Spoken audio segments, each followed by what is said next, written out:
Welcome to KG chemistry academy. आपण घेत आहोत सोल्युशन चॅप्टरमध्ये मोस्ट इम्पॉर्टंट टॉपिक. त्याच्यामध्ये बघा Raoult's law for solution of non volatile solute. हा तुम्हाला खूपदा विचारलेला आहे. तर अकॉर्डिंग टू रोड्स लॉचं स्टेटमेंट काय आहे, जो आपला वेपर प्रेशर असतो हा इक्वल असतो कोणाच्या, वेपर प्रेशर ऑफ प्युअर सॉल्व्हंटच्या आणि त्याच्या मोल फ्रॅक्शनच्या. असंच होतं ते स्टेटमेंट होतं त्याचं. आता याचा जो ग्राफ असतो बघा, जर कोणी काळा लावला तर बघा हा काय असतो, इन्क्रीज होतो स्लाइट पूर्ण. हे ड्रॉट असतात, हे काय असतात, इन्क्रीज होत जातो.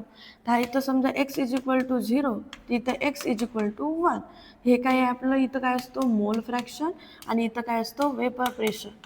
मोल फ्रॅक्शन आणि काय असतो वेपर प्रेशर. म्हणजे जसं जसं मी वेपर प्रेशर वाढवली तसं जसं माझं मोल फ्रॅक्शन पण काय जातो, वाढत जातो. तर हे आपलं काय झालं, याला समजा मी इक्वेशन नंबर 1 दिली. नाव काय केलं, नाव आता आपल्याला माहित आहे, काय माहित आहे आपल्याला, आपल्याला माहित आहे मोल फ्रॅक्शनचा जो फॉर्म्युला असतो काय असतो, x1 plus x2 is equal to काय असतो 1. मोल फ्रॅक्शनचा फॉर्म्युला काय असतो, x1 plus x2 is equal to काय असतो 1. त्याला x1 मध्ये कन्वर्ट करा.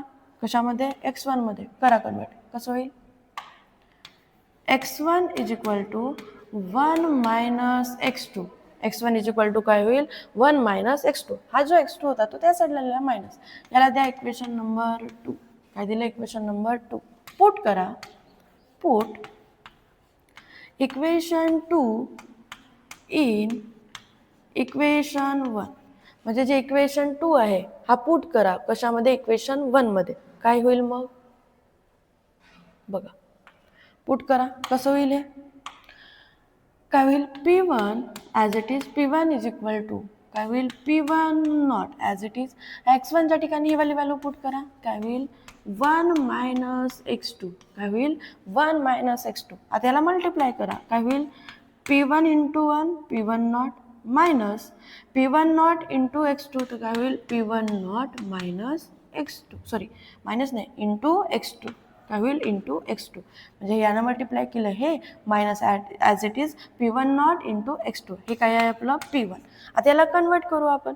काय करू, याला इकडे न्या, याला इकडे आणा. चला बघा, हा जो प्लस आहे तिकडे आल्यावर काय होऊन जाईल मायनस, आणि हा प्लस मायनस आहे तिकडे गेल्यावर काय होऊन जाईल प्लस. म्हणजेच P1 नॉट x2 हा इक्वल आहे कशाच्या, P1 नॉट मायनस हा इकडे येईल म्हणजेच P1. काय केलं बघा, हा मायनस होता या साईडला आणलं तर काय होऊन जाईल प्लस, इक्वल टूच्या इकडे आणलं, आणि हा प्लस होता इक्वल टूच्या इकडे आणलं तर काय झाला मायनस. चला बघा, नंतर P1 नॉट इंटू x2 हा याला म्हणतात चेंज इन प्रेशर, म्हणजेच डेल्टा P.